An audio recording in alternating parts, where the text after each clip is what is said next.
So you guys saw the rear shocks, and now it's time to look at the fronts. You can see the fronts share the same length and dimensions as the Ford Performance and the Fox Performance shocks here. The biggest difference is the Ford Performance versions use a 16-inch spring versus the Fox uses a 14-inch spring. Same spring rate. Ford does match the extra length of the coilover with the amount of adjustment that's on the collar. The spring length really shouldn't play a factor in how much different the shocks feel. Other than the shock lengths, there's some pretty big differences in the shocks and the way the shocks are valved. We got the Ford Performance shocks here on the left side, and we have the Fox shocks from Fox on the right side over here. This is going to be your compression stack.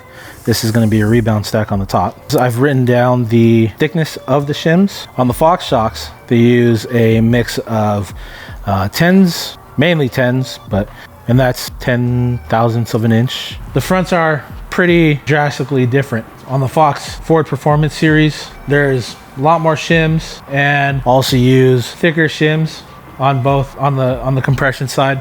And on the Fox Performance series, thinner shims and a lot less shims. And then another thing to note is this face shim.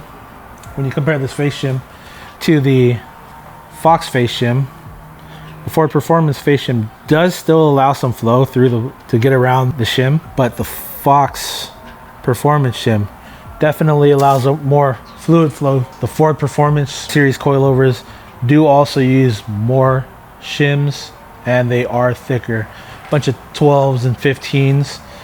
On the Fox Performance series, you see there's a lot less shims, and they are also thinner. A bunch of 8s, mainly 8s really on the compression side. Overall, the Ford Performances, in my opinion, are going to be firmer with way more support in the mid to higher range versus the Fox Performance series. Thinner shims probably give you a little bit smoother, softer of a ride without as much support that the Ford Performance would give you.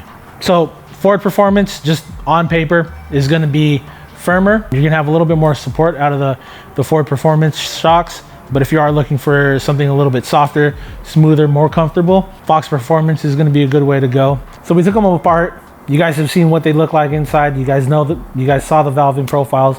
I have my thoughts on how they're going to perform, and I want to know what you guys think.